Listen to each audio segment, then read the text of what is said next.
Olá, sejam bem-vindos a mais um webcast, o podcast que fala tudo sobre saúde e segurança ocupacional. Hoje eu estou aqui com o professor e engenheiro Márcio Marzocchi, que vai dar uma aula aqui para gente. Vamos bater um papo sobre vários aspectos aí da saúde, principalmente da segurança ocupacional. Então não perca aí seu tempo, fique aí que vai ser demais hoje, tá?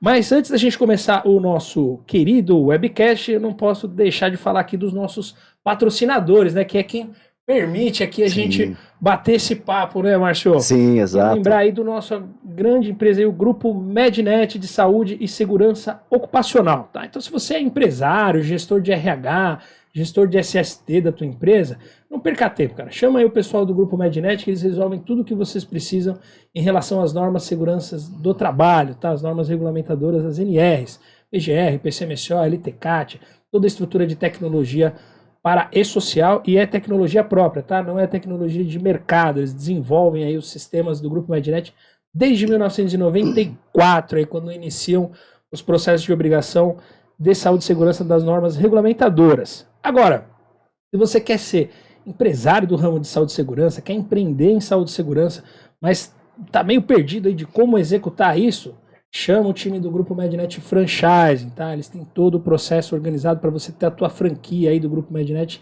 na sua cidade, tá? Eles fazem um plano de negócio especificamente para a tua localidade, apresentam ali todos os processos e eu tenho certeza que você vai ser muito feliz aí com esse ramo que cresce muito aí a todo tempo, ainda mais agora com o e-social, tá? Então não perca tempo aí, entre em contato com o Grupo Mednet, tem um QR Code aqui na tela e você já consegue ter acesso a todo o time Mednet de saúde e segurança e a Mednet Franchising. Certo, seu Márcio? Certíssimo. Tudo jóia? Tudo jóia. Prazer tê-lo aqui para a gente bater um papo sobre saúde, segurança, né? Esse tema tão importante aí para todos nós. E o Márcio aqui a gente tem um plus, né? Além de engenheiro, ele também é docente, dá aula sobre saúde, sobre segurança do trabalho, sabe tudo aí sobre norma, legislação e também tem um histórico aí todo na indústria também, né? Pôs a mão na massa lá também. Sim, né, exatamente. Que jóia. Obrigado aí pela sua presença, Márcio. Não, obrigado vocês, né, pelo convite. Né? Era para mim ter vindo antes, mas correria de final de ano, avaliações, correções, entrega de menções. Cara, peço desculpas, mas não deu mesmo, não, tá? Mas tá ótimo. Por isso que a gente tá aqui agora. Exatamente. Né, papo. Legal. Márcio, conta para mim o seguinte.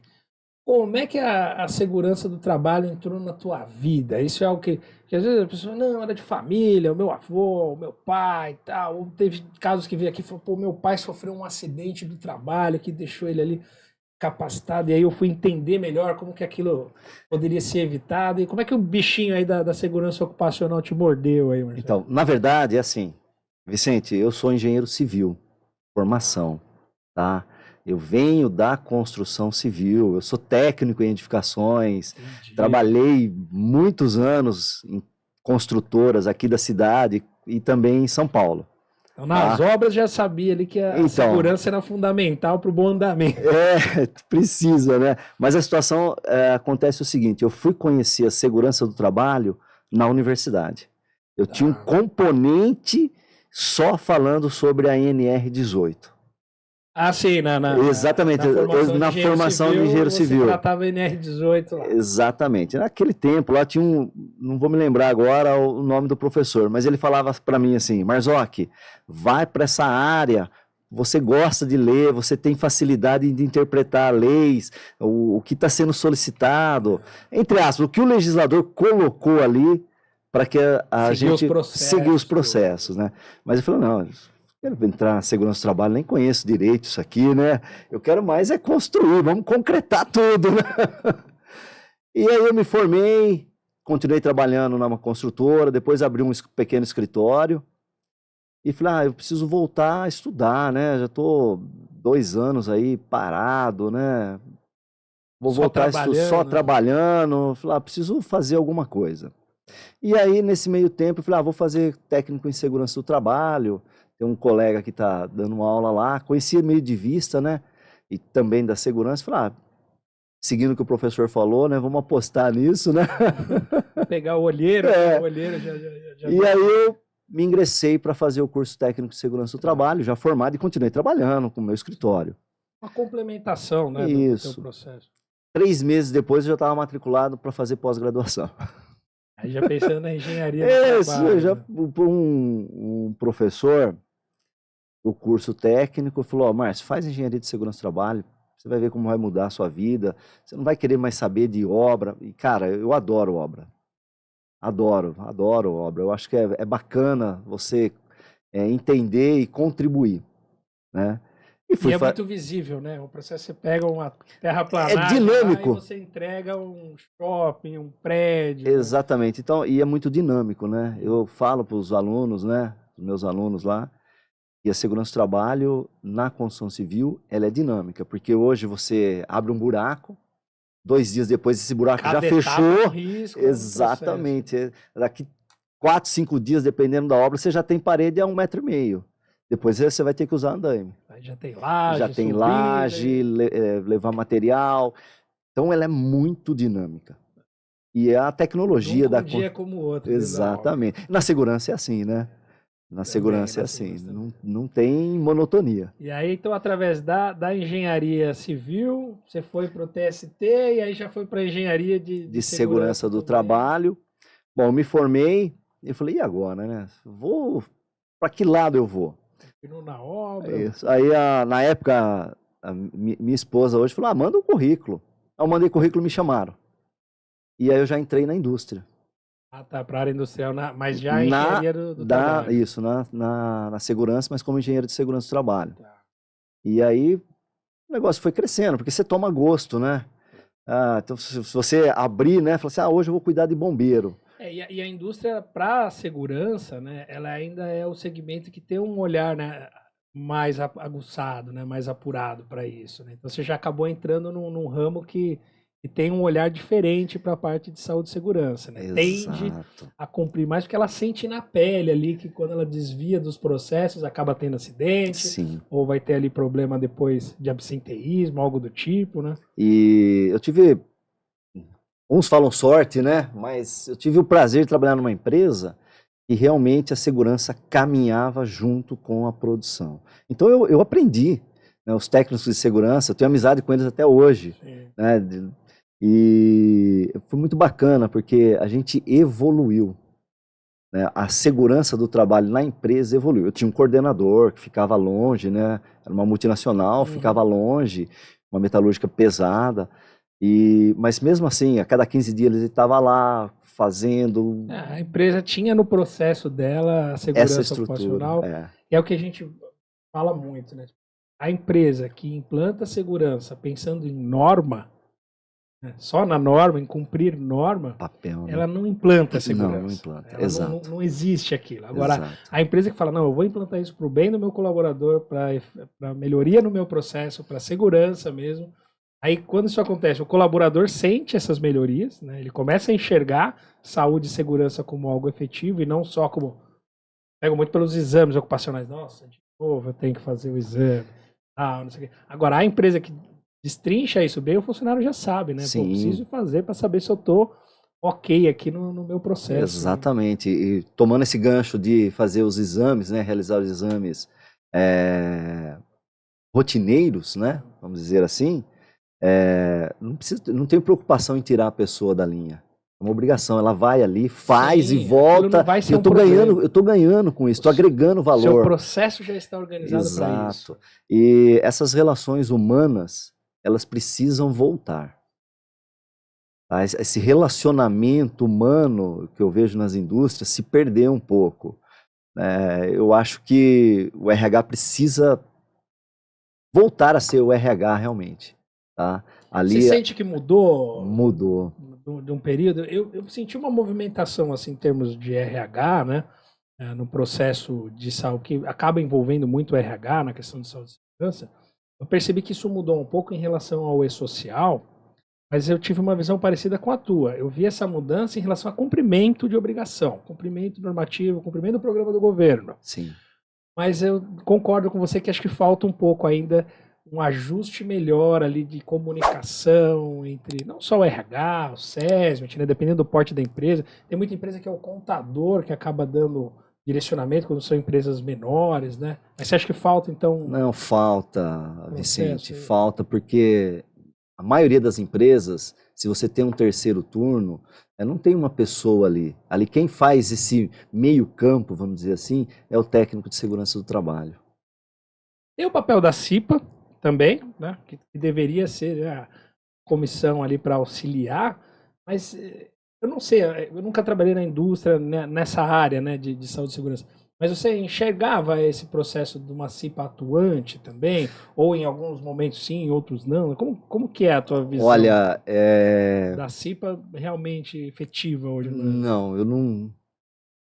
Em todas as empresas que eu passei, a CIPA nunca foi uma comissão atuante. Tá? Eu acho que ela Aos briga. modos da normativa, não. Não, não, não.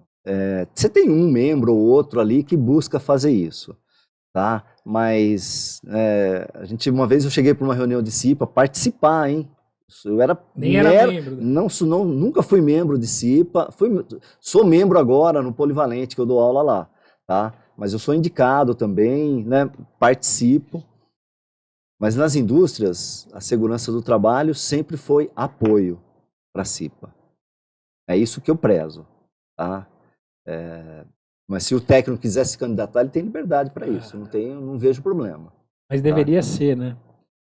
Vejo muito indústrias grandes que também tem uma parte de escritório mais ampla, né? Que teoricamente tem ali um risco menor, né? Em termos de segurança, mas a gente vê que não existe atuação. Né? A própria ergonomia, que seria onde o bicho pega mais ali pro time de escritório. Isso a gente vê, né? Uma CIPA atuante, alguém que está ali olhando a postura, vendo o monitor, o próprio ruído do ambiente, ou todas as... Não conhece até os a parte, riscos.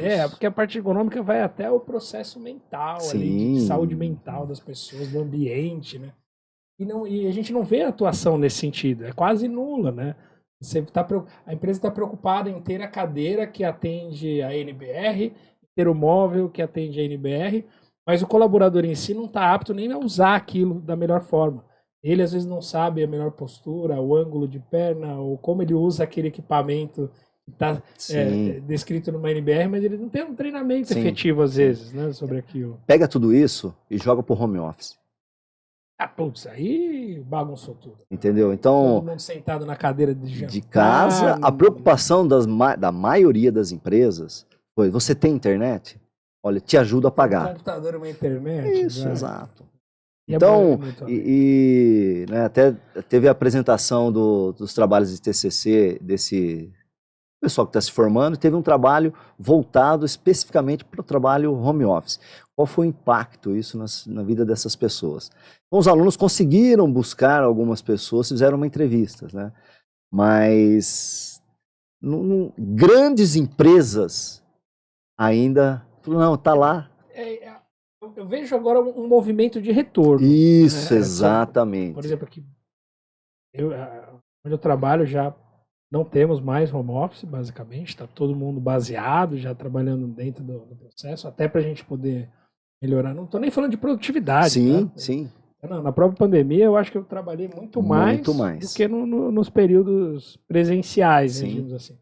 Mas em relação a outras visões, né, a outros acompanhamentos que você, tendo as pessoas próximas, você consegue fazer isso de melhor forma, né? Como é que você vai checar a ergonomia do colaborador?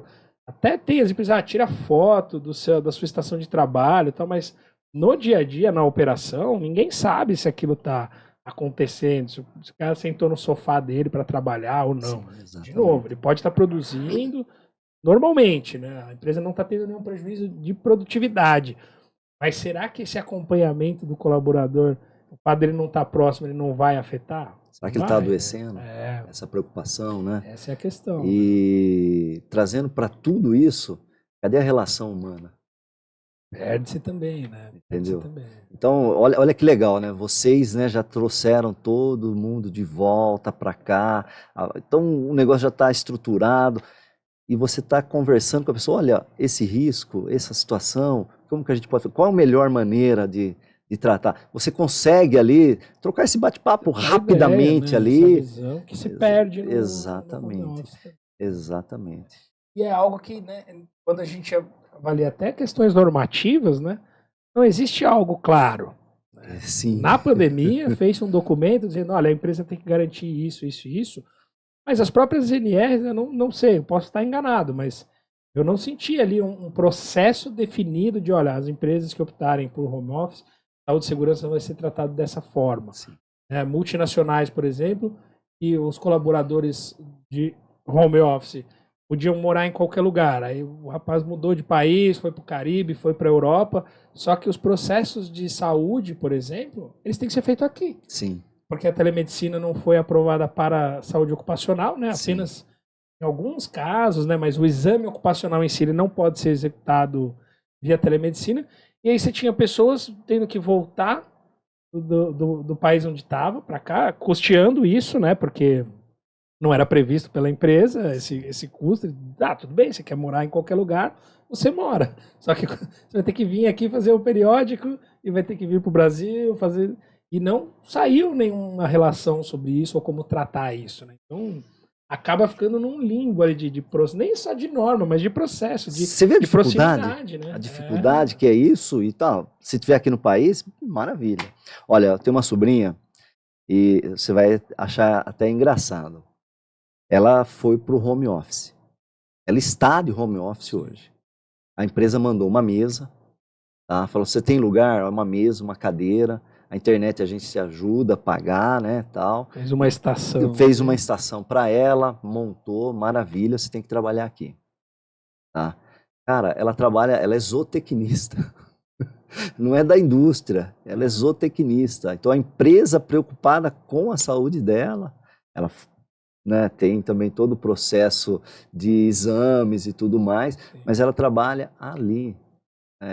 A bem que a casa, né, onde ela mora hoje tem um lugar, tem um espaço para isso. Sim, Mas sim. muitas vezes a gente não tem, ou vai na cozinha ou vai no próprio quarto. Você improvisa, né? Você improvisa um Exatamente. espaço, né? Nem todo mundo vai ter ali uma casa com muitos cômodos. Às vezes você tem a família também que passa Sim. meio período junto do criança, esposa, mãe que mora junto, né? Sim. Tem todas as interferências ali. Levo a criança na casa da avó, mas eu tenho um irmão que está no home office. Falou. Aí aquela gritaria, né? Aquelas coisas, e acaba se prejudicando todo Que mundo. entra esse processo também na ergonomia, Sim, por exemplo, exatamente. né? Que é a condição do ambiente Condição em do todos os ambiente. processos, né? Aspirador, não sei o quê, vizinho. As empresas tendem a estar mais preparadas para isso, em termos de ambiente, Sim. né? E aí quando você fica, você perde toda essa qualidade mesmo. Mas uma situação que eu vejo que as pessoas, quando você fala em segurança do trabalho, pensa apenas em acidente. Sim, sim. Então é uma visão errada. Segurança é O muito brasileiro não é mais... prevencionista, né? Ele é reativo, né? Sim, Como um todo. sim. Ele não economiza dinheiro, ele gasta tudo que ganha, ele não pensa no futuro, ele não pensa na segurança como prevenção, ele pensa só na reação depois que você tem um acidente, ou que alguém adoece, ou que você tem algum Lá problema. na frente eu vou ver. Aí já, a hora que chegar para resolver a situação. E o trabalho da segurança da saúde, ele é prevencionista, né? Sim. É completamente o contrário, né? Exato. É um caminho mais complexo mesmo. Mas essa cultura a gente precisa mudar. Exato. Sabe, olha, eu tenho uma filha, hoje ela tem 13 anos, vai fazer 14 anos agora em janeiro. E ela sempre foi na creche, né, desde os 2 anos, né? Cara, a menina se desenvolveu, escolinha e tal. Então, lixo no lixo. Ah, esse aqui é reciclável, pai, é aqui. Ah, não sei que cor que eu jogo, uma latinha de suco, papel, ela fala, é azul, vermelho. Então isso já veio de lá, mas não se trabalhou a segurança do trabalho. Então a gente não tem essa cultura. Por que a gente não trabalha ergonomia no colégio? No colégio. Nossa, por que não? Olha, não falando mal, né? Eu adoro a docência, adoro o Centro Paula Souza, mas a gente não tem programas. Não tem essa visão, né? Então, ou seja, quando você for trabalhar, ergonomia, a mesa, tudo é importante, é obrigatório por lei. Mas todo esse processo que você passa no colégio aqui, passa de qualquer jeito. Sim. Né? Eu, pelo menos, não me recordo. Não tem. No máximo, o professor fala, tira o pé da carteira, né? Não, mas não tem. E a própria carteira, né? A própria carteira, atende, cadeira, né, já não atende, né? Você acredita que o e-social vai ajudar a mudar isso? Porque eu vejo o e-social como uma forma que o governo diz assim, não vai por bem, vai por mal. né? Eu tô dizendo aqui o que é para ser feito, nem tô cobrando isso de todas as empresas. Aí chegou uma hora e fala, não, eu vou ter que cobrar, vai ter que me enviar o que fez, o que não fez. Você acredita que isso ajuda ou só vai mascarar ali o processo? Vicente, vou fazer só um paralelo aqui. Há quanto tempo você ouve falar que você vai deixar de fazer a declaração de imposto de renda? Que ela vai chegar para você? Ah, Muito tempo. E você falou hoje desde quando saiu do papel pro no disquete, disquete?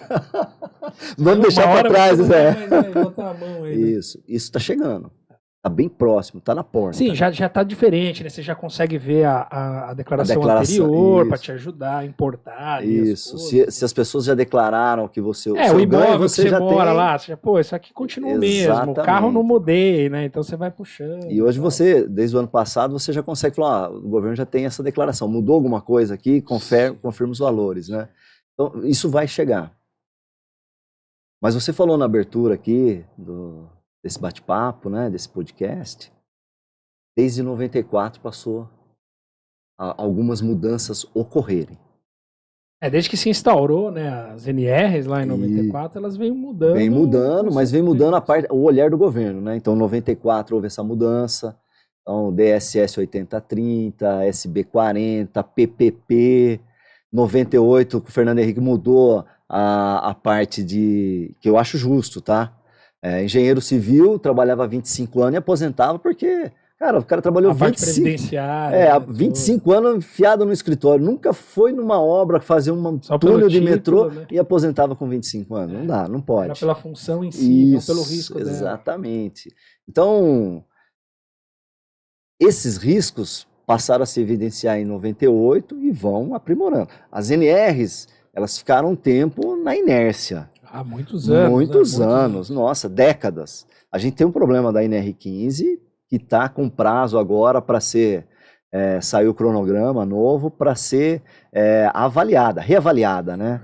Então você tem lá uma facilidade vamos esperar, né, que tenha essa facilidade na consulta escrita. pública também. Isso, na escrita. A própria mudança que teve recente da NR1. Nossa, isso que impactou. Tinha muita coisa boa ali, tem muita coisa boa ali, mas a forma como foi redigido aquilo gera um monte de dúvidas. De confusão, de dúvidas. A gente falou até aqui no backstage aqui antes de entrar, a questão do MEI, ME, PP, grau de risco 1 e 2 em relação ao PCMSO e os fatores ergonômicos, Sim. né? E aí o próprio governo faz as fichas do MEI, aponta lá nas 39 fichas que todo mundo tem o fator risco ergonômico. Então quem que não vai ter PCMSO? Né? Então ou seja, a interpretação ficou ali, como é que eu vou organizar isso? A segurança chegou para o contador? Pois é, né? Pois é. Precisa.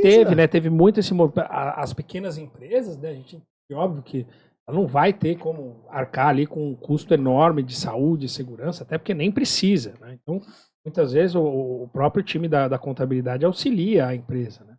Só que a NR joga isso para o empregador. Não é responsabilidade do contador. Inclusive, quando entrou o E-Social de SST, os próprios órgãos de classe ligados aos contábeis, né, todos eles federais, estaduais, já disseram, olha, isso aqui não é uma obrigação nossa. Aqui você vai ter que ver você com o processo de saúde e segurança e tal. Porque realmente tá correto. Mas agora, eu vejo hoje os contadores entendendo mais sobre o processo e também dando um direcionamento melhor. Porque antes era mais simples, né? Sim, exato. Todo mundo tem PPRA, todo mundo tem PCMSO, todo mundo tem que fazer ASO. Só documento. E deixa na gaveta lá. Exatamente, não tem problema, né? documento. O LTCAT e tal. Agora não, né? Você começa a ter mas foi muito mal redigido. Sim, né? sim. Pelo menos na minha visão. Sim, concordo. Acho que a intenção foi nobre, mas a entrega não foi tão boa assim. Né? A informação, a gente vai chegar já no E-Social que você me perguntou, tá? Mas a informação para o trabalhador que a NR1 traz, por obrigação, né, está sendo confundida com treinamento. Tem empresas, eu tenho alunos que vêm falar, não tive treinamento, tive um DDS. E isso acaba sendo colocado como treinamento. E não é. É uma informação. O item 141, né, cabe ao empregador, né? Ele tem que apresentar os riscos ocupacionais, os EPIs, Resultados dos exames complementares que a empresa nem pode ter acesso, está na mão do empregador resolver isso. Sim. E nem isso é cumprido. Exato. Nem isso. Exato. Isso geralmente é cumprido em empresas que têm mais risco, e nos terceiros que prestam serviço dentro de grandes empresas. Ou que a empresa que já foi multada por isso. E aí ou fala. a empresa que já teve problema, já foi auditada e sabe que isso vai doer no bolso. Vai doer no bolso, exatamente. Mas eu vejo muito isso, né? Algo que a intenção foi boa, das mudanças das normas. Vai haver novas mudanças agora, né? Você já comentou, tem um cronograma vigente, aí o Fundacentro acho que já organizou todos esses dados. E vamos rezar para que isso fique mais claro, né? Até para que o próprio empregador consiga absorver melhor essa informação da NR e poder aplicar de verdade. Sim, e eu acho super interessante, né, eu comento com meus alunos, ó, DDS é DDS, treinamento é treinamento. Tá? São distintas. Se pegar um DDS e falar sobre segurança em máquina, não é treinamento da NR12. Não segue os processos. Não segue os processos. Conteúdo programático, carga horária, propriamente dita. Vicente, eu sou operador de injetora, mudei de empresa, agora eu sou operador de outra máquina. E aí, quais são os riscos? Eu preciso de informação, como que essa máquina está? Isso é bem colocado, né? Porque agora esse treinamento ele vai junto, né? Então. Ele é do colaborador, né? Então, sim. Eu fiz o treinamento aqui de NR12 na máquina tal, e aí eu mudo para uma outra empresa. Outro processo. Que é um outro modelo de máquina. Pode até ser uma injetora, mas é uma outra máquina. E aquele é válido. Né? Esse treinamento agora ele pode ser utilizado, né? Sim, pode. E aí eu tenho a situação, eu trabalho numa empresa que a máquina está de acordo com a norma. Tá? Temos tudo, seguimos a NR12. Eu vou para uma empresa, vou ganhar mais, vou buscar, mas essa máquina não segue. O meu treinamento está seguindo, o meu processo, na outra que eu trabalhava, o robô tirava a peça, essa aqui eu tenho que abrir a porta. Ou cai por baixo. E isso foi dado no treinamento? Foi dado, né? exato. Provavelmente não, porque a operação daquela empresa era diferente. Então, existem os riscos. Para trabalhar em altura também. Nossa. Né? Geralmente você faz o trabalho em altura no local. Ou nas condições mais próximas do local. E aí você muda de empresa, a linha de vida não é mais aqui, é lá, mudou, exatamente. A colégio é diferente, o EPI é diferente, né? Exato. E as coisas, não, tá tudo bem, você está seguindo a norma, você tem um papel, diz que você fez um treinamento lá e tá tudo certo. Né? É isso que eu falo, essa relação humana, ela precisa ocorrer nas empresas. Os treinamentos, inclusive, tinham no início do E-Social, antes dele entrar em vigor, existia uma tabela específica para treinamentos. Depois foi removida, disseram, não, vai integrar outra tabela. Não sei qual que integrou, porque na 2210 não fala nada, na 2220 não fala nada, e na 40 também não. Ainda acho que não saiu. Tinha lá atrás, depois saiu, mas seria muito importante na minha visão, já que o objetivo é validar, até para saber, né, ou rever se realmente esse treinamento que eu fiz na empresa A, ele vai ser efetivo na empresa B, C, caso o colaborador mude, né, dentro da vigência do treinamento. Então, voltando um pouquinho, de 94 até agora, a gente teve uma evolução, são 30 anos, né? Uma evolução muito grande. Sim. E as empresas precisam acompanhar isso. Então, hoje, o PPP eletrônico, né? Nome, né? Você vai lá, você vai saber se você tem direito a aposentar ou não. Sim. 2240 já foi. Escreve isso. Exato. Então, é essa a situação. A gente precisa acompanhar isso. E nós estamos lançando isso numa nuvem, né, do governo, o E-Social, chamado E-Social, que foram retirados 2 riscos aí, né, 2 agentes, né, os de acidentes, né, e os ergonômicos, né. Ficou só os antigos do PPRA, né. Só o que dão direito a aposentadoria. Físico e biológico. Exato. Mas eu tenho esperança que volte, para você lançar todos eles. Porque o PPRA, ele acabou. Era um documento. Processo de início de gestão de segurança, se você conhece os riscos, você tem que tomar uma ação. O PGR veio com essa característica, né? Exatamente de não ser mais aquele... Apesar do PPRA também ser um programa, também tinha lá a evolução do PPRA através do cronograma de ação também, Mas eu via que era um documento de gaveta, né? Mas não Eu deixava tenho meu claro. PRA e pá, colocava lá. Mas não deixava claro Não. qual é o plano de ação no Até PPRA. agora mesmo, né? As próprias empresas têm muita dificuldade de entender que o PGR é uma visão completamente diferente, que é Sim. um documento muito mais dinâmico, né? É em relação aos vencimentos, né? Sim. Tem vale 2 anos, ou se tiver a ISO, tá, vale 3 anos, tal. Possível, se é um programa, em 2, 3 anos nada mudou. E é um programa vivo, não hein? Não teve nenhum acidente que a gente vai precisar rever processo, não teve nenhuma condição ali que gerou um alerta e que você precisa mexer nisso. Aí eu vejo de novo, as empresas mais preocupadas em eu não vou fazer PGR todo ano, então eu vou ter uma economia. Eu não sei, porque assim, o PGR não é para fazer todo ano ou 2 anos. Ele tem até essa validade por questão normativa, mas na minha visão, ele é um documento contínuo. Olha que interessante, né? Você tem um documento, você tem um programa, você tem um plano de ação. Olha, eu não tive acidente. Cara, um quase acidente que você possa rever. A empresa faz essa notificação, essa investigação. Tem que se rever, né? Tem que se rever o processo de gestão da empresa. 2 anos sem Exato. validar. Não é isso. um documento de gaveta. As empresas precisam entender isso. A impressão que dá é assim, olha, eu tenho esse documento, eu estou seguro, né? Sim. Não, esse documento ele só vai te dar orientação, Sim, né? As próprias fichas do MEI, quando o governo fez, se a gente lê a ficha do MEI, é bem legal. Ela tem ali instruções ali para o pequeno empresário, né? Alguém que trabalha ali, um MEI mesmo, ou pode até ter ali um carrinho de cachorro-quente, um açougue, uma pequena negócio de roupa, o que quer que seja. Tem informações ali valiosas para ser seguidas, mas você acha mesmo que isso chega na mão do pequeno empresário? Tem uma lojinha lá, eu tenho risco ergonômico. Inclusive, fica de pé lá, porque, assim, quando 8 você horas. pensa em abrir um negócio, você tem uma ideia, ou você é habilidoso com alguma coisa, de repente uma condição adversa, você perde o emprego, fala, eu vou ter que fazer alguma coisa aqui, eu sei fazer um hambúrguer, eu vou tentar montar um carrinho empreender, aqui, né? um food truck da vida, mas sabe exatamente todo esse processo, né? Qual que é a questão de você manipular alimento, Sim. o quanto você pode colocar em risco ali a vida de muitas pessoas. Se você manuseia isso de forma incorreta, ou se algum colaborador seu tem algum tipo de patologia que pode transmitir isso de alguma forma para o alimento, né? Isso não passa na cabeça do pequeno empresário quando ele está operando. E o fato do governo ter feito as fichas do MEI, eu não vi propaganda de ficha do MEI. Não não vi isso sendo divulgado na mídia amplamente para dizer, olha, você pequeno empreendedor, cara, tem aqui um monte de informação valiosa, de graça, qualquer um pode ir lá e pegar e entender. E nesse ponto eu acho que os contadores poderiam auxiliar, né, no sentido de obrigatoriedade, dizer, olha, tem que olhar para esse processo de forma mais ampla. Não só abrir o seu CNPJ, ver a parte tributária, ou as obrigações de folha, etc. Olha o processo mais amplo, até para entender se você está pronto hoje para assumir esse processo. Geralmente é o contrário.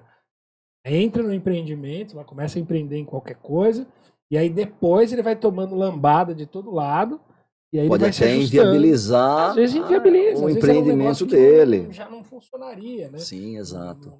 Tem liquidez ali, quando você calcula. Ou ele monta o preço, né, dele todo embasado sem esse custo, depois ele vê que tem uma série de obrigações ali custosas. Né? E se tiver um acidente, né? E a pessoa, qualquer que seja, o cara monta antena e tem... muito comum, cara, choque elétrico, nesses eventos aí que tem um exato. monte de food truck e tal, aí a alimentação ali não é feita de forma adequada, né? Exato. Sempre tem problema, sempre tem algum caso, né? Então, a segurança do trabalho, Vicente, ela precisa ser embutida. Igual ao meio ambiente. Eu estava falando da minha filha. Ela precisa ser embutida. Então, a gente precisa ter esse sistema educacional revisto. Pelo menos em um momento, não sei, no ensino médio. No sentido ambiental evoluiu, né? Que você comentou, exato. Olha, reciclagem, vamos reutilizar, vamos ter essa pequena consciência. Né? Mas a segurança do trabalho precisa ser revisto. Precisa ser embutido na educação. Tem que ser cultural, né? Exato. E é até engraçado, né? Olha lá para o velho mundo, né? Para a Europa, etc. Quando essas empresas alemãs, japonesas, etc., chegaram aqui no Brasil, elas já chegavam com uma cultura de segurança. Não era obrigatório, não existia as NRs, né? Nem a CLT existia ainda nessa época. Mas mesmo assim, eles já tinham culturalmente o entendimento de que aquilo deveria ser feito. Sim. Né? Até empiricamente, né, o processo de cuidar da segurança inicia lá na Revolução Industrial, no século XVIII, por conta dos inúmeros acidentes que aconteciam. Agora você está mexendo com motor a vapor, você está construindo arranha-céu, e não se tinha nenhuma consciência sobre isso, fazia-se de qualquer jeito. Era comum os acidentes, ó lá, caiu, tal, perdeu um braço. Não segurou direito. Putz, e aí no dia... Até que as empresas falaram, cara, se a gente continuar perdendo mão de obra assim, nós não vamos conseguir crescer, nós vamos conseguir evoluir. E aí isso foi entrando na cultura. Mas aqui não teve esse processo. Mesmo a gente recebendo essas empresas, mesmo tendo esse olhar da importância, quando o brasileiro ia replicar esses modelos de negócio, ele abandonava a segurança. Tirava a segurança de lado, exato. Aí vem depois as normas. Como você... Então a gente precisa evoluir nesse sentido. É educação mesmo, né? De divulgar, jeito, né? Base. Né? Exato. E é aquilo, né? Todo mundo hoje, e adulto que não trabalha. Exato. Todo mundo. Todo mundo tem que fazer alguma coisa para sobreviver, né? Exato. As grandes mídias ali, a gente só vê reportagem sobre saúde e segurança ocupacional quando existe uma catástrofe, quando existe um grande problema. Então isso passa na mídia, quando a gente viu lá recentemente o pessoal em andaimes lá, mal ajustados, com condição de tempo adversa, os caras voando ali num arranha-céu, batendo para lá e para cá, segurando. Aí vira notícia. Sim. Mas não tem a mesma notícia sobre a prevenção. Né? Sim. E a gente participa de alguns grupos de WhatsApp de segurança, então a gente fica sabendo notícias do Amazonas, do Nordeste e tal, aqui mesmo de São Paulo, né? Mas não sai na mídia. Não sai. Coisas assim. Mesmo quando existem algumas catástrofes aí que você fala, gente, completamente evitado, né? Ninguém vai fazer. E não sai. Né? 2013, em Santa Maria, né? Ceifou a vida de muitas pessoas lá da Boate Kiss.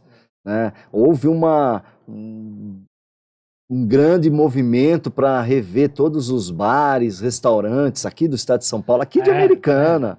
Né? E hoje? E hoje, como está? Ninguém mais olha, não tem mais. Aquilo tudo que foi... Existe a norma, existe o processo todo, mas aquele rigor que se teve logo após o acidente, sumiu, né? Saiu do noticiário, então deixa. Eu acho que a grande questão é isso. A gente precisa mudar nossa cultura em relação à saúde e segurança. Isso só vai acontecer na base. Sim. Se a gente conseguir, da mesma forma como a gente orientou ali o processo ambiental, né? Eu tá tentando fazer esse processo, a gente precisa de alguma coisa, discutir isso dentro da educação. Da educação. Não tenho, eu não vejo outra forma. Tá. Eu também não.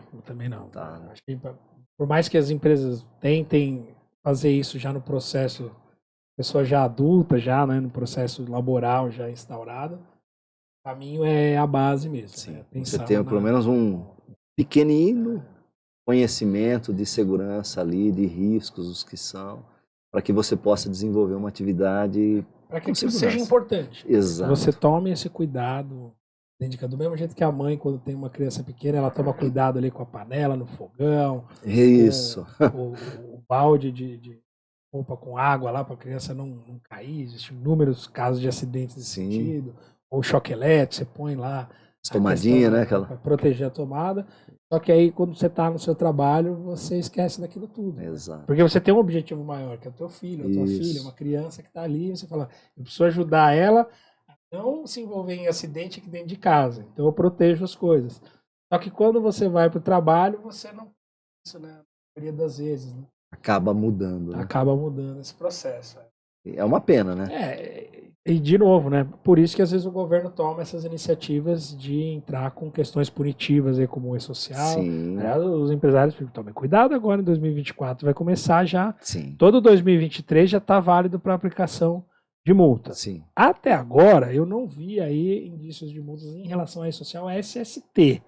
Também não vi, desconheço. Está tendo muita auto de infração para as normas, né? O PGR, PCMSO, está vindo online, então já está tendo uma fiscalização mais ágil ali. Eles estão fazendo processos setoriais lá com o governo Mais Legal, se eu não me engano, que era o programa instaurado no... Mas tudo de forma indireta ainda, hein? Então, você está recebendo direto, ó, você não fez esse documento, está chegando lá. E aí, sei lá, mostra para mim, ou te dá um tempo para você se regularizar. Agora, em relação ao e-social, não vai ter como você regularizar aquilo que você deixou de fazer em 2023, por exemplo. Exato. Porque ele não é retroativo, você tem um prazo de envio lá, tem o dia 15 do mês subsequente, no caso da CAT, lá 2210 é 24 horas ou imediato, segue a mesma norma. Então não vai ter como você corrigir isso. Será que o governo vai chegar já mandando, né? Porque vai ter um volume enorme. O governo está precisando arrecadar. E o Ministério do Trabalho, o Ministério da Previdência, eles são arrecadatórios, né? Não são educativos. Exato. Essa é a função. A ponte educativa foi as fichas do MEI, que não foi divulgada. E as NRs estão aí desde 1978. Né? Passaram por uma evolução, mas não tem esse... Não tem por onde fugir. E acaba agora, pelo mal, né? Ou pela impunidade ali, você agora, pela punição, né? Você vai começar... se eu não me engano, as tabelas de RH, elas iniciaram em 2018 e as primeiras multas chegaram em 21. Então. Até por conta da pandemia, né? Acho que teve um... Agora, eu não sei se vão jogar para 25, mas o retroativo para 23, porque vai ter retroativo. Vicente, eu não sei, mas o que a gente pode não ter... correria esse risco eu se eu também fosse não empresário. Não, exatamente. Né? Procura sua consultoria, reveja os seus pontos para que você não seja multado. Tá? Se você não tem uma consultoria ainda, porque vai te inviabilizar o seu negócio, segurança do trabalho é um pilar da indústria, de qualquer ramo, tá? Procure uma consultoria e faça os seus documentos. Tá? Importante. Né? Acha ali um profissional qualificado, competente para validar, organizar. Hoje o e-social mesmo, você só executa se você tiver tecnologia para isso. Exato. Porque essa é uma outra barreira exatamente. Que muitas empresas deixaram de cumprir até por não ter a tecnologia ou porque a consultoria, o prestador de serviço não estava preparado ou porque a consultoria entrega o arquivo, mas a empresa não tem como enviar isso para o governo. Aí o governo depois criou uma ferramenta ali, puxão de orelha, hein? Que ferramentinha, bem mais ou menos ali para fazer o processo de SST. Pô, o cara tem 2 funcionários, vai ter um trabalho enorme ali para fazer, o processo de envio, né? Que no início não tinha. Né, quando inicia lá em 21 de outubro com as grandes empresas, o governo não tinha uma área para executar isso. Então as empresas tiveram que investir em tecnologia também para poder fazer o cumprimento. Exatamente. Mas eu não vejo essa como sendo uma saída e preste para atenção, melhorar a educação, né? Que não, você comentou, e prestar atenção, chamar atenção com relação a funcionários terceiros. Dentro da tua portão para dentro, responsabilidade da empresa, do empregador. O próprio MEI, a empresa tem que colocar aquela função dentro do PGR e dizer, né? Eu estou cuidando da segurança dele aqui dentro. Então você tem pequenas empresas, uma oficina de mecânica de automóvel, você tem lá 4, 5 funcionários. Só que com risco de todo tipo. Risco de todo tipo. E risco que você vai gerar uma aposentadoria especial. Sim. Posso até falar uma besteira, você me corrige. Mas será que o cara não lava a peça com gasolina? Não, pô, você chega você vê o frentista. O próprio frentista, exato. Essa é uma das funções que eu olho. Primeiro, assim, complicado, porque hoje são inúmeras pessoas que trabalham nessa função. Mas quando a gente olha o risco que elas estão expostas ali, eu não sei se valeria a pena. Tanto que nos países mais evoluídos, não existe essa função. Já não existe mais essa função, exatamente. Essa tarefa, o gringo vem pra cá e fala, mano, vocês têm garçom de posto de gasolina? Como é que é isso? Exato. Né? Porque você abastece o carro, sei lá, uma vez por semana, uma vez a cada 10 dias, 15 dias, ou 2 vezes na semana, se você rodar muito. Sim. Agora o frentista tá ali, 8, cada 10 minutos ele tem um carro. Tá ali exposto a vapores de benzeno e outras questões, aí vai lá, ver se o óleo... O contato dermal, né? Exato. Contato dermal. Só olhar. E sem nenhum EPI. Sempre. Nada. O que você tem é um sapato. Eu me recordo até, se eu não me engano, na década de 90, eles tinham uma proposta de que o frentista ia estar com óculos, respirador, luva, um avental. Aí alguns pós lá, depois caiu isso aí, porque era um custo Os EPIs Astronômico. todos ali eram um custo astronômico, ia ficar inviável. E aí tiraram a lei e hoje o cara tá lá com uma camiseta, uma calça jeans, manga curta e tá lá, de cara limpa, né, digamos assim, Exatamente. trabalhando sem nenhuma condição ali de... Mas o contato dermal você tem. Tem. Tá? Com óleo, com Os vapores gasolina, em si diesel, também, né? Sabe-se que tem. Cai ali, putz, sabe? Toda hora tá tendo contato, né? O próprio bico ali, né? Que eles pegam para manusear ali, coloca já. E o processo, eu não vejo nada acontecer nesse processo. Então, mas como que está o programa de gerenciamento de risco dessas empresas, desses postos de serviço? Porque é uma coisa tão visível, né? A gente vê como consumidor isso, né? Exato. Não precisa ser nenhum expert para entender que ali é um problema. E eu não vejo nada acontecendo, nada. Na minha vida toda, eu nunca vi um frentista com EPI. Agora, vamos lá, vamos voltar um pouquinho para a área cultural. Seja empático, né? Vamos colocar na frente do... esclareceram para ele os riscos todos a quais ele está exposto, o porquê, né? Ah, não, mas isso não dá nada. Eu sempre fiz a minha vida inteira, eu fiz isso, coloquei a mão aqui, não tive o treinamento nada. vai ser dado por um colega que está ali no processo do mesmo jeito. Exatamente. O que está importante para ele é assim, ó, meus 30% que eu trabalho aqui de abastecendo o carro, nem sabe por quê, tá vindo no meu salário. Isso. Porque ele esquece que ele está doando uma parte da vida dele. Exatamente. Né? De forma literal. Exatamente. Mesmo. Será que ele sabe que ele tem direito a uma aposentadoria especial? Pois é. Como é que estão esses dados sendo lançados? Porque muitas vezes a empresa não negligencia isso no PPP. Exatamente. Não coloca. E agora vem mais, né? Me permita. Se eu pegar um frentista esclarecido lá na frente e for aposentar, falar, a minha consultoria disse que eu não tinha risco, e ele provar que tinha, como vai ficar isso para o governo? A função, a tarefa, já né? Diz, Exato. Né? Não tem nem como você dizer que não. Então, como vai ficar isso? Aí você vai ver, ele tá como auxiliar de escritório. Ele não estava na função frentista. Então, nossa, é brincadeira, né? Não pode. É bem complexo. É aquilo, é a consciência, né? Porque se o trabalhador tem essa consciência, ele não vai permitir isso. Exato. Ou ele não vai aceitar essa situação. E aí ele vai mover os meios cabíveis ali para tentar mudar isso. Sim. Seria muito melhor para os empresários e para os funcionários se isso acontecesse de uma forma cultural. Sim. Né? Se fosse uma evolução com todo mundo consciente do processo, né? Não essa briga de custo, essa briga de preço. Porque todo mundo é o custo Brasil, a saúde, a segurança. Não é isso. Tem inúmeros estudos que comprovam que quando você investe de forma correta, de forma correta, o processo de saúde e segurança, você reduz o seu custo. Sim, reduz Porque você reduz absenteísmo, você reduz outros afastamentos, uma série de outros processos trabalhistas que acabam depois sendo... A empresa acaba sofrendo por negligenciar essas partes. Porque daí depois o advogado trabalhista conhece bem a lei. Sim. Né? Ele vai vir com perguntas simples, né? Você tinha EPI? Cadê a ficha de EPI? Sim. Você recebeu uma ordem de serviço? Você tinha acesso aos riscos ocupacionais que você estava submetido na jornada de trabalho? Sim. Não. Cara, opa, então vamos nesse caminho. De novo, o caminho punitivo. Exato, o caminho punitivo para a empresa. Nossa, é complicado. Sentido, né? E a empresa reclamou tanto, né? Em 2018, acho que 2017, que houve a mudança do processo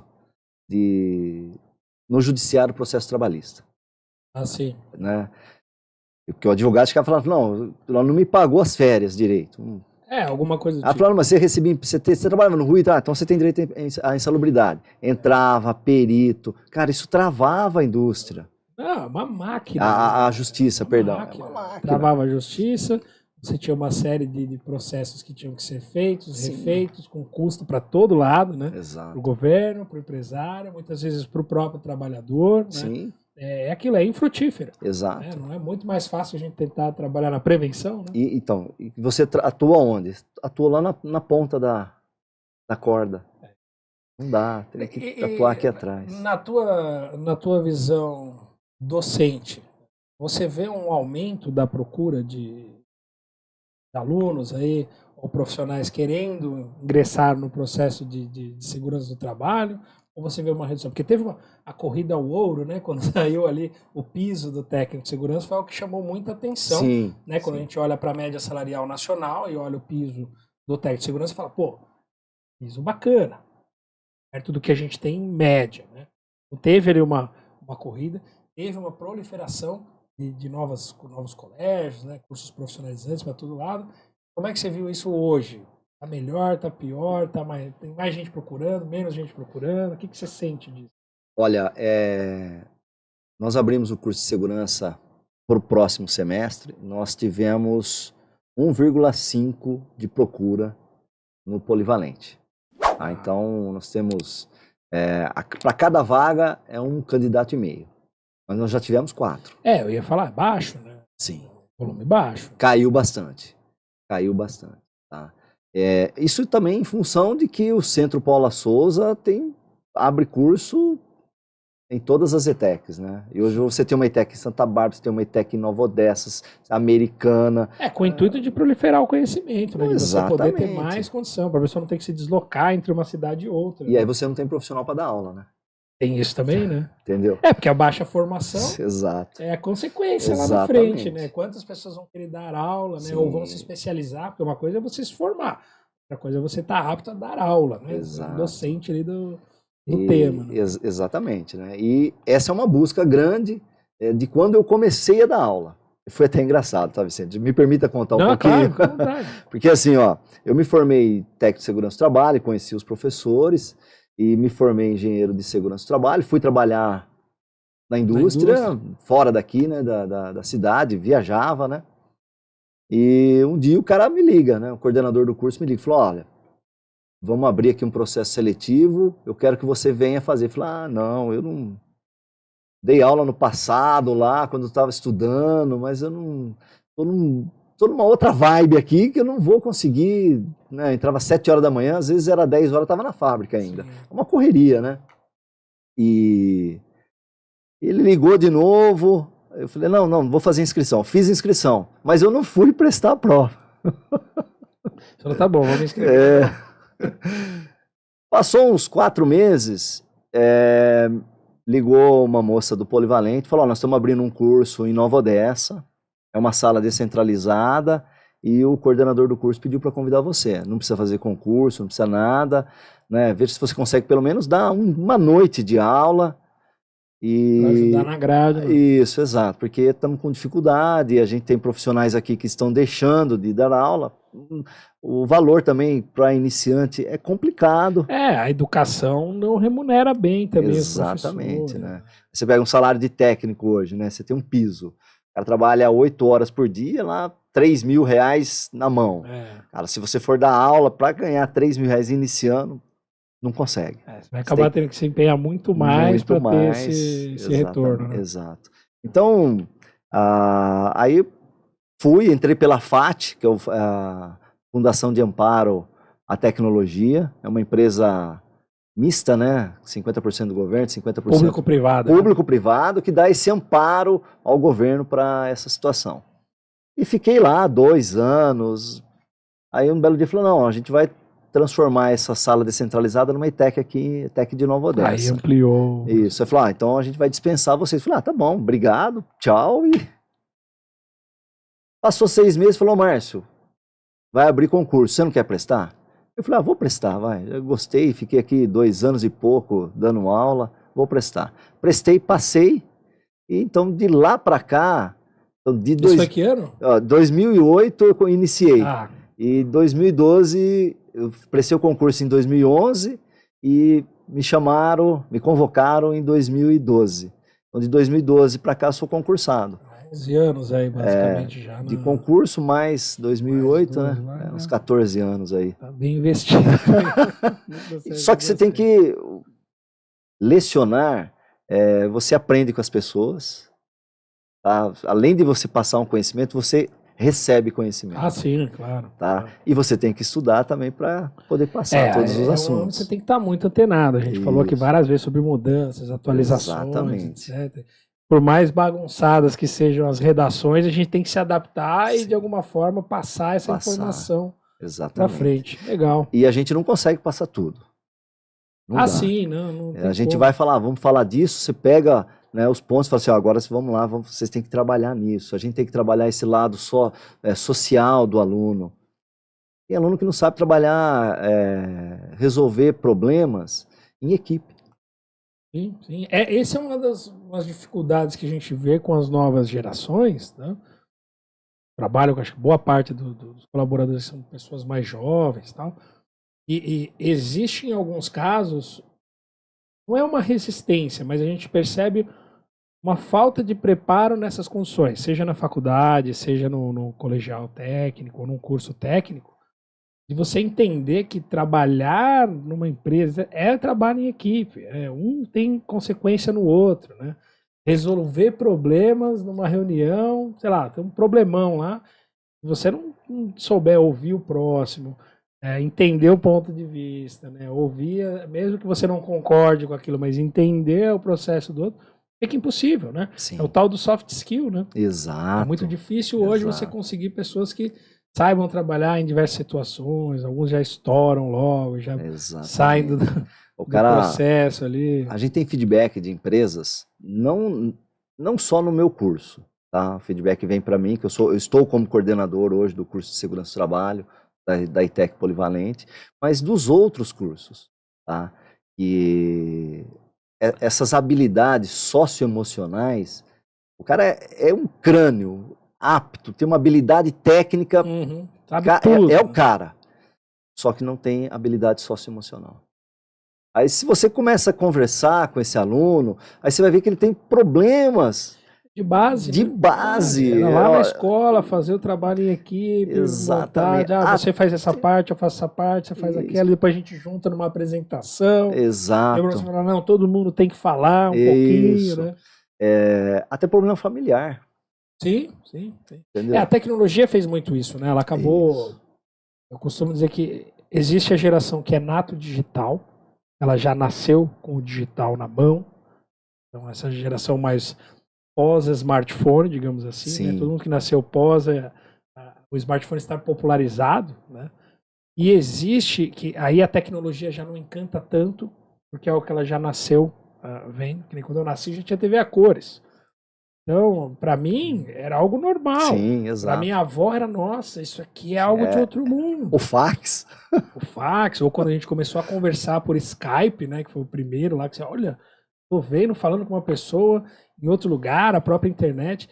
E aí eu vejo que essa geração, que ela se torna digital depois de um período, ela se encanta com o digital e ela se resguarda a ponto de se isolar do mundo. Exatamente. Né? A gente vê os videogames, por exemplo, tinham na minha época, eram completamente desinteressantes. Era muito melhor eu estar na rua jogando bola com a galera lá, do que em casa. A TV tinha 3, 4 canais, então não interessava.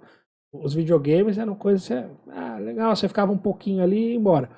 Agora, hoje você vê o realismo daquilo é tão grande que para uma criança que está em formação ainda do intelecto, aquilo domina ela e ela fica ali.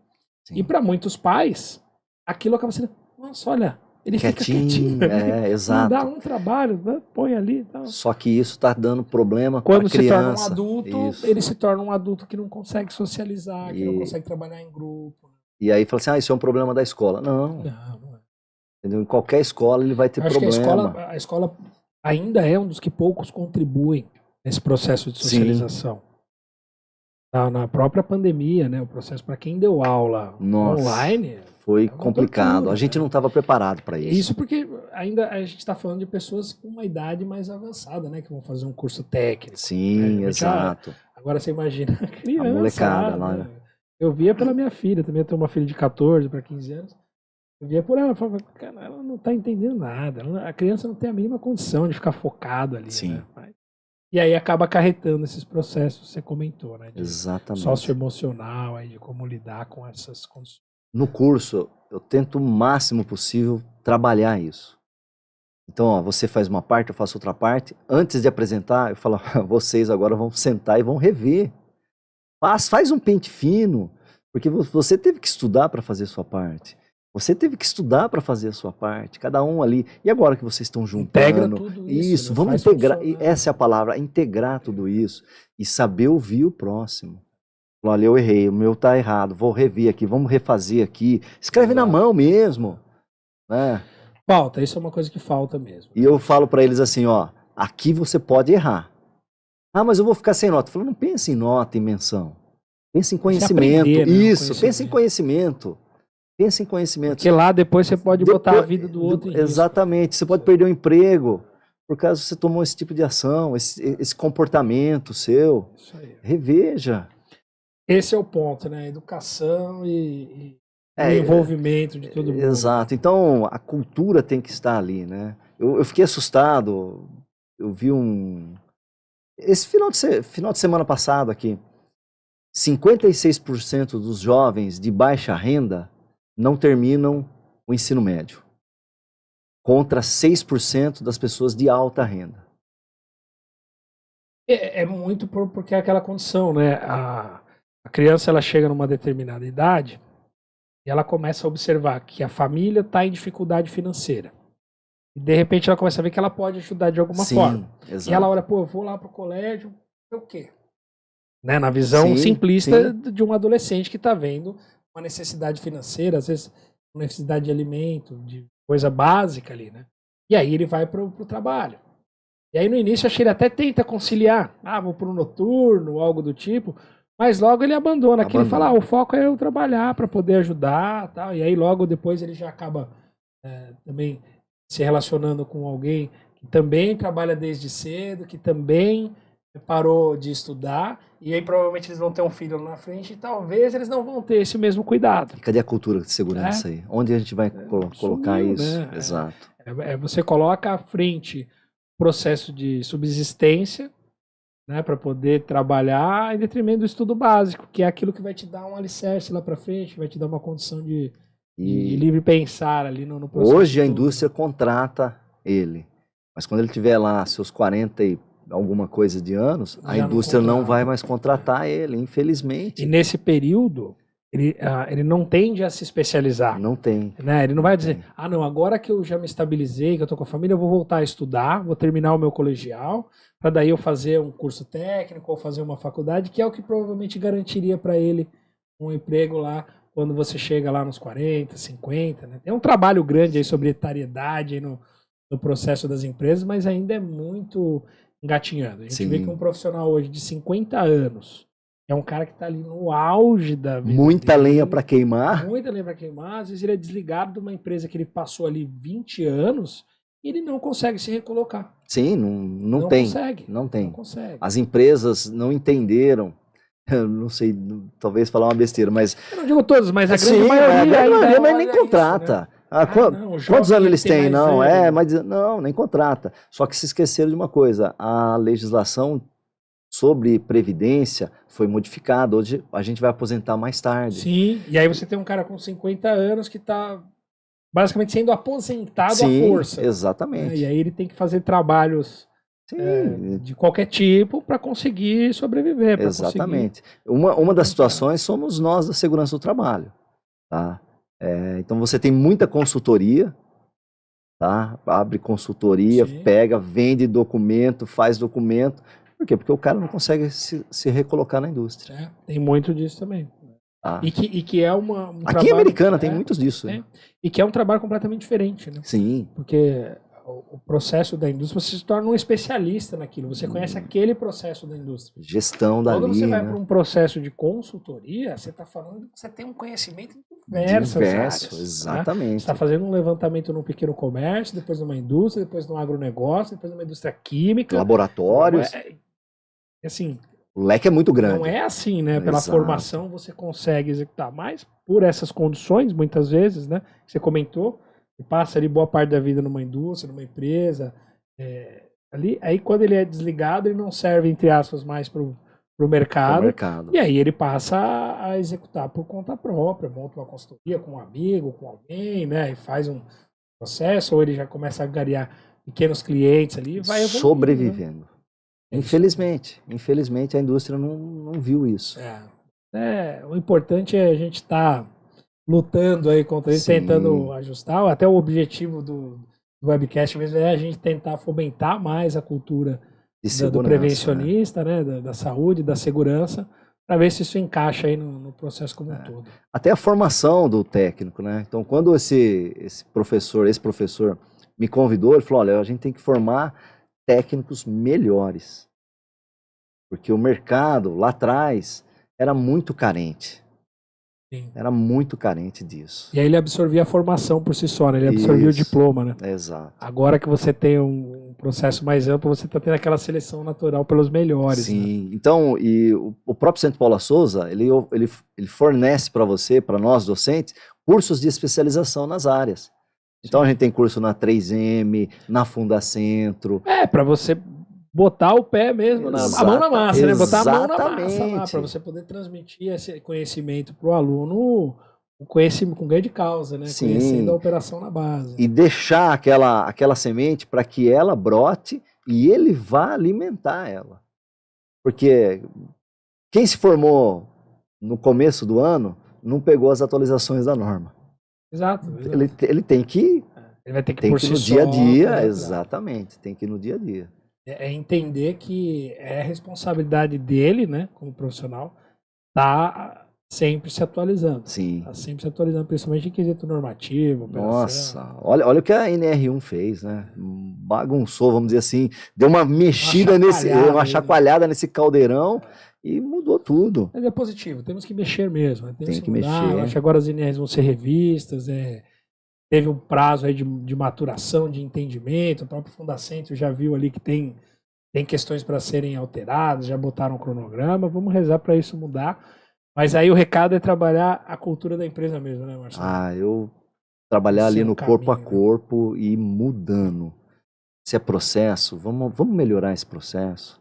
Como a gente pode melhorar? O trabalhador sabe que não pode pôr a mão ali. Cara, tem que ter uma proteção, não é simplesmente. Sinalização não é. Eu discordo, né? Que alguns colegas falam, sinalização é EPC.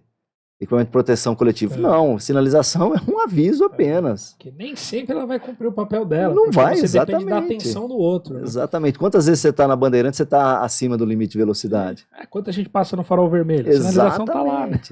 Depois vem 7 pontos na carteira. Ela não vai impedir você de cometer. Ela é só uma sinalização. É só uma sinalização. A gente não pode jogar na mão da sinalização. E não pode colocar a responsabilidade do trabalhador. A máquina é da empresa. É entender a condição como um todo. Exato. Né? Em alguns casos a gente sabe que vai ser uma negligência do trabalhador. Sim. O trabalhador conscientemente burla ali o processo. Sim, burla o processo. Por algum motivo que Exato. seja, independente de qual seja. Mas é aquilo, se a gente tem essa cultura mais afinada, esse trabalhador vai pensar 1000 vezes antes de fazer isso. Exatamente. Né? Porque ele sabe que não é nem só pela vida dele, porque ele põe em risco também a vida dos outros. Né? Isso também é muito importante na coletividade que você comentou. Né? Como é que eu vou ter algum profissional que está ali pensando só nele, sendo que a operação dele ali, se der um erro, ele pode afetar ali muitas pessoas. Exatamente. Certo? Professor, para a gente encerrar aqui, qual o recado você gostaria de deixar aí para os jovens que estão pensando em ingressar aí na área de saúde e segurança, ou para os empresários aí que estão aprendendo ainda um pouco mais sobre isso? Para os jovens, é buscar a educação. A educação transforma. Não abandonar a escola, por pior que seja. Se conhecimento a gente conseguisse medir um pouquinho a cada dia, a cada ano você vai aumentando. Entendeu? A minha mãe é alfabetizada. Minha mãe nasceu em Limeira, aqui no bairro do Tatu. Nunca foi numa escola, mas sabe ler, sabe escrever e pegava no nosso pé. Minha mãe aprendeu a ler e a escrever a Bíblia. Quando eu tive um pouquinho mais de noção, porque era o único papel que tinha no meio do mato lá, vamos dizer. Na lamparina, foi copiando. Quando eu tive um pouquinho mais de informação, eu falei, não vou discutir a Bíblia com a minha mãe. Sabe tudo, né? Não adianta. Aprendeu, né? Aprendeu ali. E você vai plantando e colhendo. Para a pessoa que quer ingressar na nossa área, ela tem que ter ciência que ela precisa gostar de pessoas e gostar de ler. Estudar, aprender. Estudar, não ter vergonha de perguntar para o colega. Estou estudando, vou bater aqui na Mednet, uma grande empresa. Tenho uma dúvida, você pode me ajudar? Tem um corpo docente que pode... Você tem um corpo de funcionários aqui, técnicos. Engenheiros, médicos. O Bruno, membro da BHO. que é seu coordenador muita técnico. Gente, tem muita gente Puxa capacitada. vida, que... A gente faz até bastante esse trabalho de educação para as empresas, independente se a empresa é cliente ou não. É um trabalho de educação. Isso. E a gente sabe que isso vai refletir no processo melhor para todo mundo, né? Garantindo a segurança de todos. E para o empresário, como é que fica? Para o empresário, tem que ter consciência que segurança do trabalho é um pilar. Junto com a produtividade, com a qualidade. Eu posso produzir 1000 peças, mas se eu tiver que retrabalhar essas peças, eu estou perdendo dinheiro. Integrar o processo. Tem que integrar. E o PGR veio ali para somar. É um programa vivo. Se você teve um acidente ou um quase acidente, eu preciso rever esses pontos. Por isso que eu acho importante as empresas anualmente rever, sentar com o seu consultor, rever o seu PPR, o seu PGR e as consultorias perguntar: você teve alguma ocorrência, esse processo, qualquer situação que saiu fora da normalidade e há necessidade de ser revisto. De repente o procedimento, o processo está errado, está faltando alguma coisa, né? E tocar a vida, que é maravilhosa, né? Maravilha, então. E cá aí as dicas do professor Márcio, engenheiro professor Márcio, aqui, que esteve aqui conosco. E para você que ficou até aqui acompanhando a gente agora, nosso muito obrigado. Aí, continue assistindo os nossos episódios. A gente tem certeza que tem muita coisa a acrescentar aí para todo mundo, né? Para o trabalhador, para o empresário, para o time de RH, para o time de SST das empresas. E nós ficamos por aqui hoje e esperamos você no nosso próximo episódio do Webcast, tá bom? Márcio, obrigado, cara. Obrigado você. Bom, agradeço bastante e até a próxima aí para vocês. Até a próxima. Também. Tchau, tchau, pessoal. Valeu.